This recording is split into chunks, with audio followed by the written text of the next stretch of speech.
Oke, pagi-pagi semangat pagi semua. Salam trading tenang senang. Kembali dengan Nofri Simanjuntak di sini di sesi ke-11 dari 24 sesi belajar trading 15 menit forex dan gold. Sesi ini merupakan sesi terakhir untuk pembahasan yang berkaitan dengan tren, dan sesi ini adalah rekaman yang langsung saya upload karena ada masalah di koneksi internet sehingga akan mengalami kesulitan jika saya paksakan untuk mengadakan live streaming.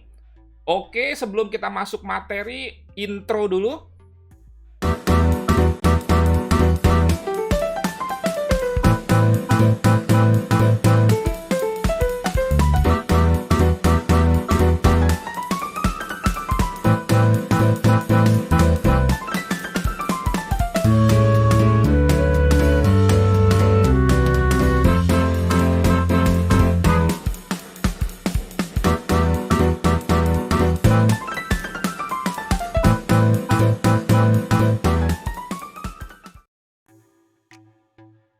Yes, langsung kepada materi mengenai pelemahan dan pembalikan sebuah tren dengan menggunakan indikator moving average yang jenisnya eksponensial 5 period, yaitu 200, 100, 50, 20, dan 10. Nah, seperti sudah saya sampaikan sebelumnya, bila mana dikatakan dia uptrend atau bullish jika dua kondisi terpenuhi. Satu, candlestick relatif berada di atas semua EMA. Ini contoh. Major trend asumsinya adalah time frame D1. Kemudian yang kedua, EMA paling kecil yang dalam hal ini biru warnanya, kemudian juga 10 periodnya, relatif atau kebanyakan paling atas. Sehingga proses pembalikan tren itu sebetulnya menjadi lawannya. Artinya, jika misalkan kondisi pada slide seperti ini dikatakan bullish, dia akan menjadi balik tren bearish atau uptrend jika nanti closing candle relatif berada di bawah semua EMA, berarti di sini. Kemudian dikonfirmasi kondisi kedua, EMA 10 sebagai EMA terkecil yang kita gunakan berada paling bawah.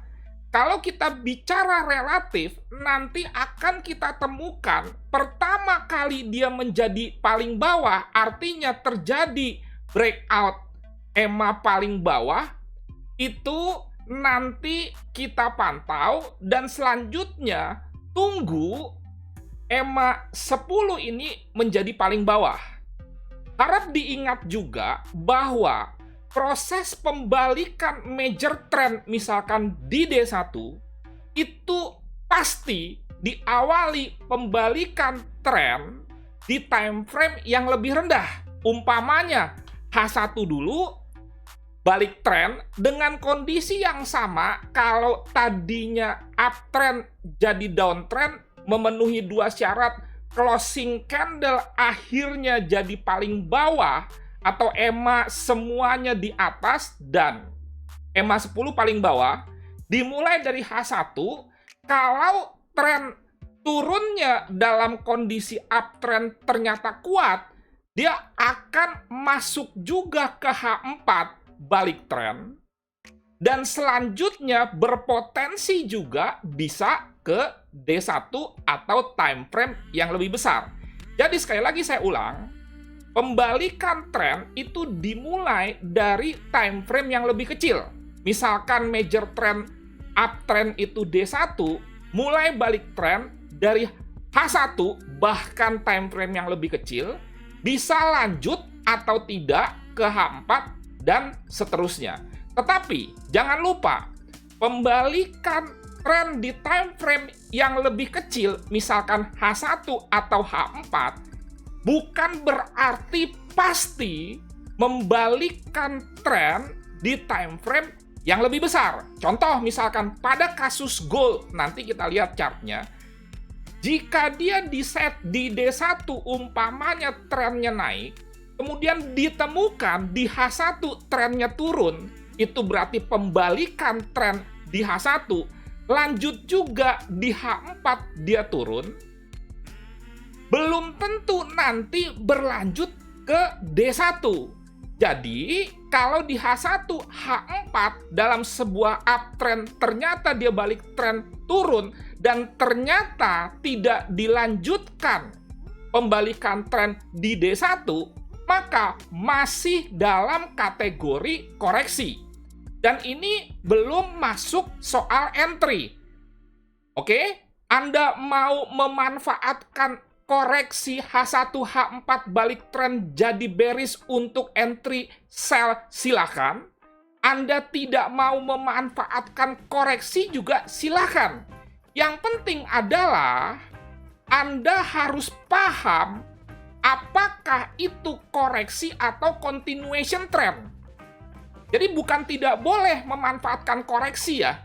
Boleh. Artinya misalkan di D1 trennya naik, kemudian di H1, H4 turun, dan di D1 belum terkonfirmasi trennya menjadi turun, bisa saja kita entry sell di H1, H4 berdasarkan time frame atau tren di time frame H4 tersebut. Nah, itu maksudnya. Oke? Anda tidak memanfaatkan koreksi juga boleh. Itu tergantung tipikal Anda masing-masing. Ada sebagian trader yang long term, yang swing, tidak mau memanfaatkan koreksi. Ada sebagian trader yang long term atau swing, dia juga mau memanfaatkan koreksi, dia bisa saja day trade, sehingga kombinasi swing dengan day trade.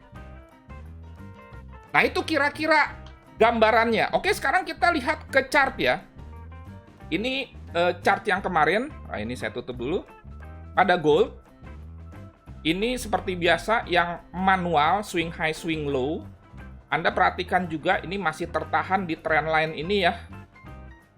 Dan dia belum membentuk new low yang lebih rendah dari ini atau lebih rendah dari ini, sehingga harus jelas nih time frame-nya. Di D1 belum terkonfirmasi balik tren. Kalau di H4, H1 sudah. Sekarang kita lihat, misalkan menggunakan 5 EMA, Anda perhatikan, di D1 belum ada candlestick yang closing di bawah EMA yang paling bawah. Dalam hal ini, EMA 200. Oke? Kalau Anda perhatikan ini, terjadi closing candle, sehingga candle ini berada di bawah semua EMA, terpenuhi kondisi pertama. Lihat kondisi pertama yang ini. Sorry, kebalikannya maksudnya. Untuk downtrend ya, relatif berada di bawah semua EMA. Jadi kalau kita bicara relatif kebanyakan, tentunya kita harus tahu awal mulanya. Awal mula dicoba dibalik tren, atau dicoba untuk membalikan tren dalam kasus ini, itu di sini. Kita lihat. Jadi trennya tadinya masih naik, dia turun, koreksi, ya. Terus dicoba dibalik di sini, dan terpenuhi kondisi pertama di mana closing candle di bawah semua EMA, tetapi kondisi kedua tidak terpenuhi. Apa itu kondisi kedua? Nah ini.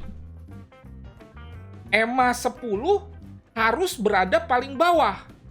Jadi inilah pembalikan tren dari tadinya downtrend tadinya uptrend ke downtrend. Nah, ini dicoba kondisi pertama terpenuhi, tetapi kondisi kedua tidak terpenuhi. Sehingga menurut metode ini di D1 belum terjadi pembalikan tren, kecuali EMA 10 ini berada di bawah sini, makanya dia kembali naik. Dengan demikian, next ke depan dikatakan gold akan balik tren jika ada closing candle di bawah harga 1797. Kemudian setelah itu nanti terjadi kelak dan kita nggak tahu kapan, Kapannya itu nggak penting. Yang penting adalah jika kondisi closing candle di bawah 1797 sebagai nilai EMA 200 sebagai EMA paling bawah sementara ini terbreakout ke bawah, kita siap-siap akan sell, tetapi menunggu konfirmasi EMA paling kecil yaitu EMA 10 yang warna biru itu berada paling bawah. Itulah pembalikan tren. Dan kalau Anda cocokkan dengan metode swing high swing low, nah ini kan berarti kan harus ada closing candle di bawah ini. Itu dia matching, berarti harus ada kira-kira closing candle di bawah ini. Di bawah ini bisa di bawah ini nanti, kira-kira seperti itu. Sekarang kita lihat awal mula pembalikan tren dari time frame yang lebih kecil. Misalkan kita contoh, nggak usah lihat H1, H4 saja langsung. Misalkan ini, perhatikan, lihat, ini balik tren, tadinya kan ini nih, EMA closing candle di bawah semua EMA.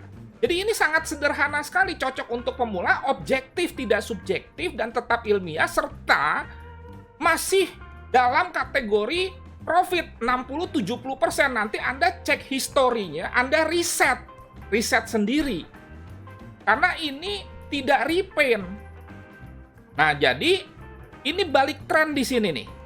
Oke, berarti sebetulnya balik tren di H4 dari turun menjadi naik, ini continuation tren di D1. Karena kan kita lihat tadi di D1-nya masih naik. Oke, dicoba di sini untuk dibalikkan menjadi turun, tapi tidak berhasil karena EMA 10 tidak berada paling bawah. Akhirnya dia naik lagi.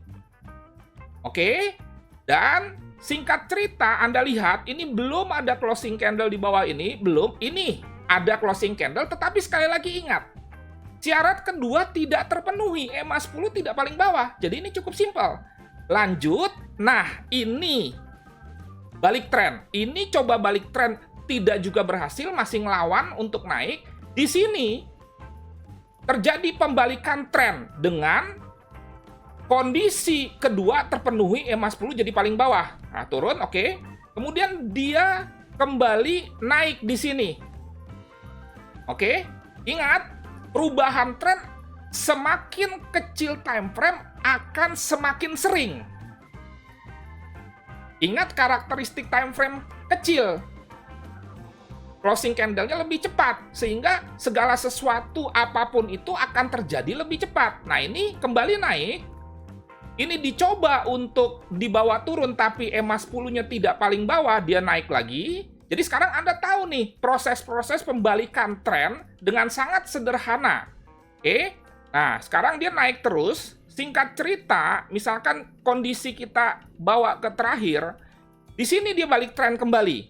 Jadi, minggu lalu dan saat ini pas dengan berita mengenai kalau tidak salah Pfizer, kalau ini Moderna, jangan lupa juga ada satu hal yang membuat gold melemah, yaitu soal belum disetujuinya Judy itu nama ya, menjadi gubernur Bank The Fed sebagai pengganti Powell. Judy ini kalau menang diprediksi akan membuat gold menguat. Nah, jadi kembali lagi di sini, ya, terjadi pembalikan tren menjadi turun pada gold, tapi di H4. Bukan di D1 loh. Jangan lupa ini, soal Anda mau memanfaatkan entry atau tidak dari pembalikan tren menjadi sell gold di H4, itu hak Anda. Oke? Nah, yang jelas di H4 sudah terjadi pembalikan tren menjadi turun, tetapi di D1 belum terjadi.